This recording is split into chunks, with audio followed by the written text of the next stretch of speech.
Assalamualaikum warahmatullahi wabarakatuh. Waalaikumsalam warahmatullahi wabarakatuh. Perkenalkan, nama saya Muhammad Rafi Arkan Sujana dari 11 MIPA 4 absen 23. Di sini saya akan menjelaskan tentang sistem hormon. Berdasarkan gambar tersebut, identifikasilah nama-nama kelenjar hormon sesuai kode nomor yang tertulis dalam gambar. Nah, yang pertama ada kelenjar timus, ada di tengah-tengah sini. Terus yang kedua ada kelenjar hipofisis, ada di depan sini. Terus yang ketiga ada kelenjar adrenal, ini di bagian berikut ini. Terus yang keempat ada hipotalamus, berdekatan dengan hipofisis namun di atasnya. Terus yang kelima, yang keenam ada kelenjar benar testis, ini pada pria. Yang ketujuh ada tiroid, ada di sini berdekatan dengan paratiroid. Kelenjar kedua paratiroid. Terus ada lagi kelenjar benar ovarium pada wanita. Terus jelaskan macam-macam hormon yang dihasilkan dari setiap kelenjar hormon. Terus analisislah fungsi dari hormon yang dihasilkan setiap kelenjar hormon. Kelenjar hipofisis itu ditarik. Kelenjar hipofisis disebut master of dance karena mampu menyekresikan bermacam-macam hormon yang mengatur bermacam-macam dalam tubuh. Kelenjar ini terletak di dasar otak, terdiri dari 3 lobus, yaitu bagian depan lobus anterior dan bagian tengah lobus intermediate dan bagian belakang lobus posterior. Kelenjar hipofisis lobus anterior bagian depan. Kelenjar hipofisis anterior menghasilkan bermacam-macam hormon sebagai berikut: hormon somatotrof (STH) yang berfungsi mengatur pertumbuhan dan anabolisme protein. Kelebihan hormon Lenzier somatotrof akan menyebabkan pertumbuhan raksasa atau gigantisme akromegali pada orang dewasa, yaitu pertumbuhan ujung-ujung tulang ke arah samping. Sedangkan apabila kekurangan hormon somatotrof akan menyebabkan kekecilan dwarfisme. Yang kedua ada hormon adrenocorticotropic (ACTH) yang berfungsi mengontrol sekresi beberapa hormon oleh korteks adrenal pada pineal kepala. Hormon tirotropin (TSH) thyroid stimulating hormone yang berfungsi mengontrol sekresi hormon oleh kelenjar tiroid. Hormon prolaktin (LTH) berfungsi memelihara sekresi susu oleh kelenjar susu. Hormon gonadotropin terdiri dari sebagai follicle stimulating hormone atau PSH. Pada wanita berfungsi merangsang perkembangan folikel pada ovarium dan sekresi estrogen. Sedangkan pada pria berfungsi menstimulasi testis untuk menghasilkan sperma. Luteinizing hormone atau LH pada wanita bersama dengan estrogen berfungsi menstimulasi ovulasi dan pembentukan progesteron oleh corpus luteum pada ovarium. Sedangkan pada pria berfungsi menstimulasi testis untuk menghasilkan testosteron. Kelenjar hipofisis lobus intermediate bagian tengah.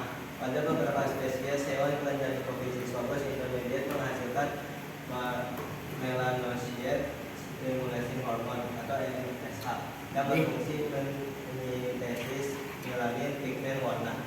Kelenjar hipofisis lobus posterior bagian belakang beberapa hormon dihasilkan antara lain sebagai berikut: hormon antidiuretik ADH atau vasopressin berfungsi untuk menurunkan volume urin dan meningkatkan tekanan darah. Hormon oksitosin berfungsi menstimulasi kontraksi sel otot poros pada rahim wanita hamil sebelum melahirkan dan menstimulasi kontraksi sel-sel kontraktil kelenjar susu agar mengeluarkan es susu. Kelenjar tiroid, kelenjar gondok. Kelenjar tiroid terdiri dari dua buah lobus terletak di sebelah kanan dan kiri trakea dan menghasilkan hormon-hormon sebagai berikut: tiroksin dan triiodothyronin. Berfungsi mengatur metabolisme, perkembangan dan kegiatan sistem saraf. Kelebihan hormon tiroksin akan menyebabkan morbus Blaschowitz, yaitu meningkatkannya metabolisme cepat gugup emosional, mulai terengah dan mata besar atau eksotalamus. Apabila kekurangan hormon tiroxin sebelum dewasa menyebabkan kestabilan atau kretinisme, dan pada orang dewasa menyebabkan mesoedema, yaitu kegemukan obesitas yang luar biasa serta kecerdasan menurut. Yang B, kalsitonin berfungsi menurunkan kadar kalsium dalam darah dengan cara mempercepat absorpsi kalsium oleh tulang. Kelenjar paratiroid, kelenjar anak kodok. Kelenjar ini terletak di sebelah dorsal kelenjar tiroid. Hormon yang dihasilkan adalah parathormon atau PTH yang berfungsi untuk metabolisme kalsium atau CA, fosfat atau PO. Kelebihan parathormon menyebabkan batuk ginjal, sedangkan apabila kekurangan parathormon menyebabkan kekenyangan. Yang keempat, kelenjar Langerhans atau pankreas. Kelenjar Langerhans menghasilkan dua macam hormon sebagai berikut. A. Hormon insulin berfungsi mengubah glukosa menjadi glikogen di dalam hati dan otot sehingga mengurangi kadar gula dalam darah. Kekurangan hormon insulin menyebabkan penyakit diabetes mellitus atau kencing manis. Hormon glukagon berfungsi mengubah glikogen menjadi glukosa.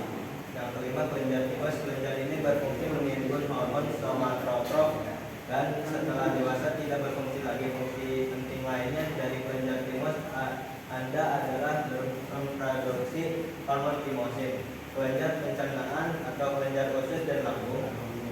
A. Kelenjar usus menghasilkan hormon sekretin yang berfungsi merangsang sekresi duta pankreas dan hormon kolesistokinin yang berfungsi merangsang sekresi duta. B. Kelenjar lambung menghasilkan hormon gastrin yang merangsang sekresi duta lambung.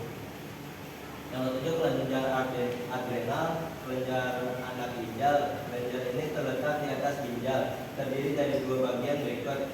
A. Bagian korteks adrenal menghasilkan hormon berikut: mineralokortikoid berfungsi menyerap NH dari darah dan mengatur menyerap air di dalam ginjal.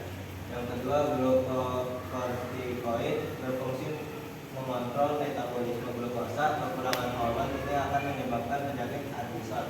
Yang ketiga, androgen bersama hormon reproduksi gonad untuk menentukan sifat kelamin sekunder pria.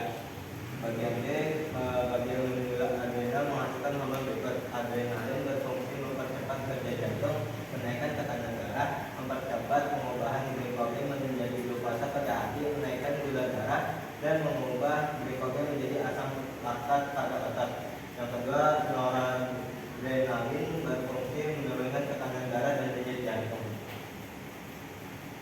Yang ke-8, hipotalamus. Hipotalamus adalah kelenjar di otak yang mengontrol sistem hormon. Ia melepaskan hormon ke bagian dari otak yang disebut kelenjar pituitari yang mengirim hormon ke berbagai organ tubuh. Hormon yang dihasilkan oleh kelenjar hipotalamus adalah sebagai berikut: hormon pelepas hormon pertumbuhan, hormon pelepas norepinefrin atau dopamin. Tidak hanya mengontrol suhu tubuh, rasa lapar, dan haus. Fungsi hipotalamus juga berkaitan dengan kemampuan tubuh untuk mengendalikan beberapa hal lain seperti mengontrol denyut jantung, mengendalikan suasana hati, mengelola dorongan seks. Yang ke-9 ada kelenjar kelamin gonad. Kelenjar kelamin dibagi menjadi kelenjar kelamin pria dan kelenjar kelamin wanita. Kelenjar kelamin pria atau yang disebut testis menghasilkan hormon testosteron yang berpengaruh terhadap pertumbuhan sekunder pada pria dan mempengaruhi proses spermatogenesis. Yang kedua ada kelenjar kelamin wanita atau ovarium menghasilkan hormon estrogen yang berfungsi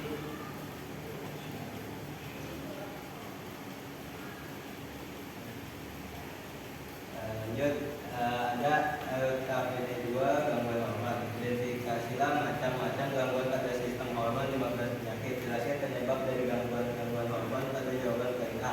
Analisislah bagaimana solusi alternatif terhadap gangguan sistem hormon.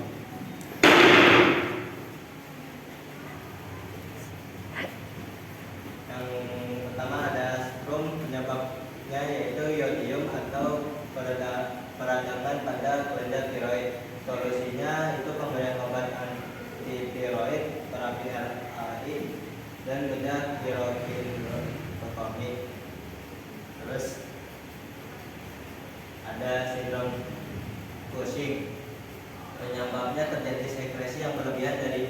glukokortikoid pada kelenjar adrenal. Solusinya yaitu bedah pengangkatan tumor, penghasil steroid, dan operasi transsteroidal. Yang ketiga ada hipotiroidisme.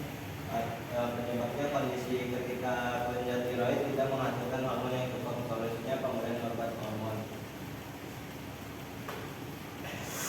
Yang keempat ada hipertiroidisme.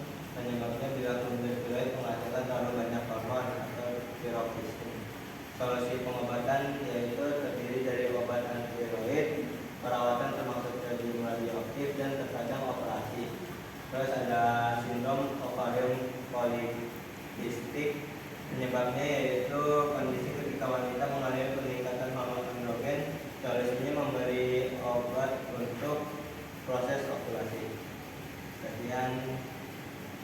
Sekian dari saya, terima kasih.